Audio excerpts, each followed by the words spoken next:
Alors, si les deux carbones liés entre eux par une double liaison portent chacun deux groupements différents.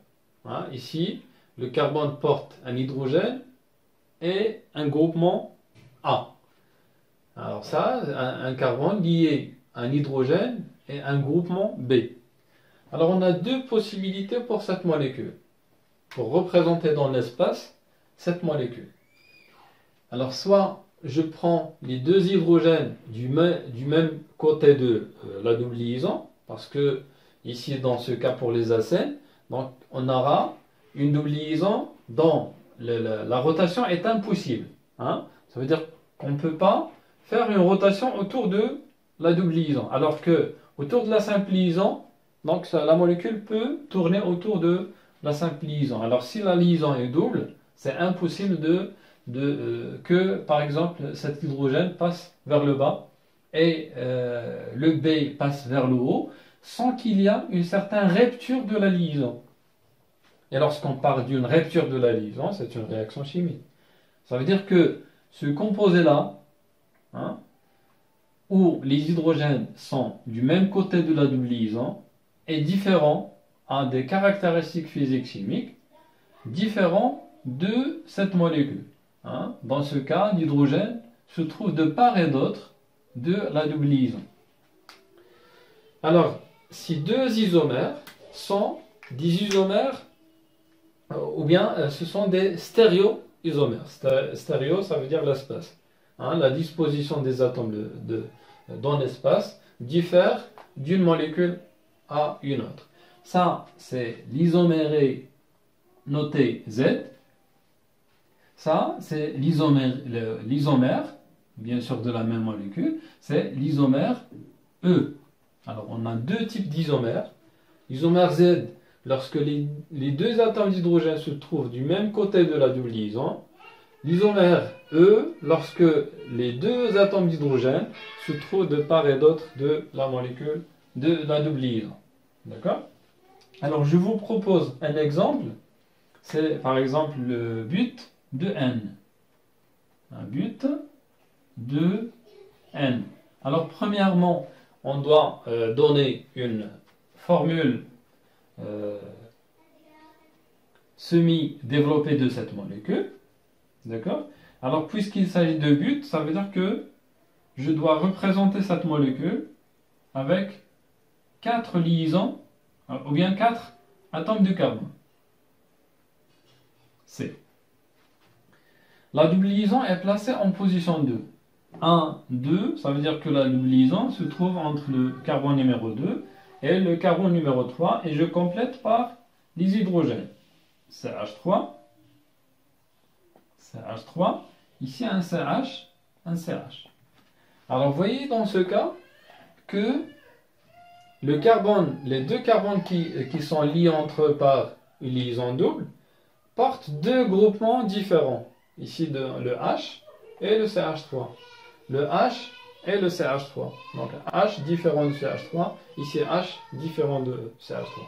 Ça veut dire que cette molécule, normalement, on peut avoir à partir de cette formule semi-développée deux configurations dans l'espace.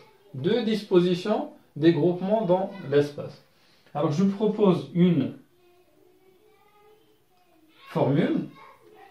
D'accord?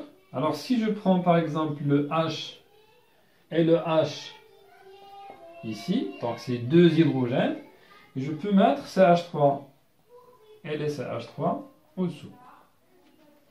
Et je peux faire le contraire. Un hydrogène en haut, un hydrogène en bas.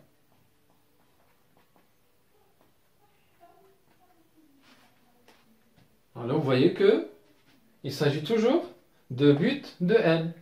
Et puisque ces deux molécules n'auront pas les mêmes propriétés chimiques et physiques, d'accord, je dois faire la différence entre les deux molécules. Bien sûr, en donnant deux noms différents. Hein, cette molécule est différente de celle-là. Ça veut dire que je dois donner un nom à cette molécule, hein, qui diffère de le nom de celle-ci. Alors, on prend le nom de la molécule, hein, sans tenir compte de la disposition des atomes dans l'espace. Je peux prendre but de N. Qu'est-ce que je vais ajouter? Je vais ajouter, est-ce qu'il s'agit de Z ou bien de E? Alors, puisque les deux hydrogènes se trouvent du même côté, donc il s'agit de Z. Alors, je mets Z, but de N. Ça veut dire, derrière le nom de la molécule, je dois préciser, est-ce qu'il s'agit d'une molécule d'un isomère Z ou bien d'un isomère E? Ici, puisqu'il s'agit donc de E, de Z, forcément, ça, c'est E. Alors, E, but de N. Alors, et vous allez répondre à une application que je vais proposer. Alors, ces molécules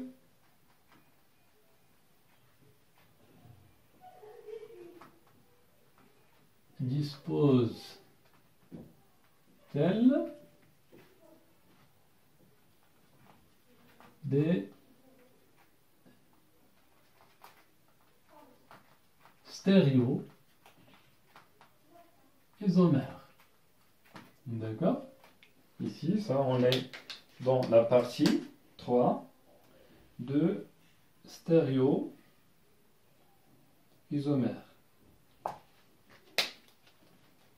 Alors, je prends par exemple la première molécule, c'est H.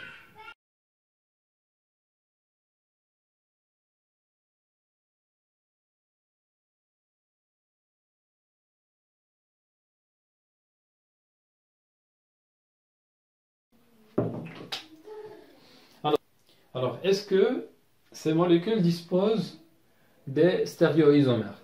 Premièrement, on s'intéresse à la double liaison. Et je prends le carbone qui est lié doublement.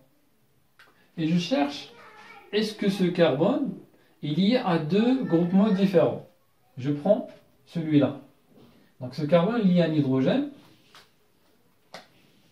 Je m'excuse, c'est H3.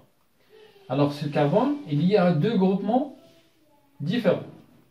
Je passe à l'autre carbone. Toujours le carbone qui est lié doublement. Alors ça, ce carbone est lié à deux groupements identiques. Il s'agit de deux atomes d'hydrogène. Alors ça, donc c'est une molécule qui ne dispose pas de stéréoisomères. Je passe à la deuxième. Alors je prends toujours les carbones liés entre eux par une double liaison. Alors ce carbone est lié à H et lié à C2H5. Donc ce carbone est lié à deux groupements différents. Je prends celui-là. Ce carbone est lié à un hydrogène et il est lié à un groupement CH3. Ça veut dire que ce carbone est lié à deux groupements différents. Donc cette molécule dispose de deux stéréoisomères. Celle-là. Je prends le carbone, le premier carbone, il y a deux groupements identiques. Ce carbone, il y a deux groupements différents. Donc ce carbone lié à un hydrogène et un méthyle. Ici, ce carbone lié à deux méthyles, deux groupements différents. Donc cette molécule ne dispose pas de stéréoisomères.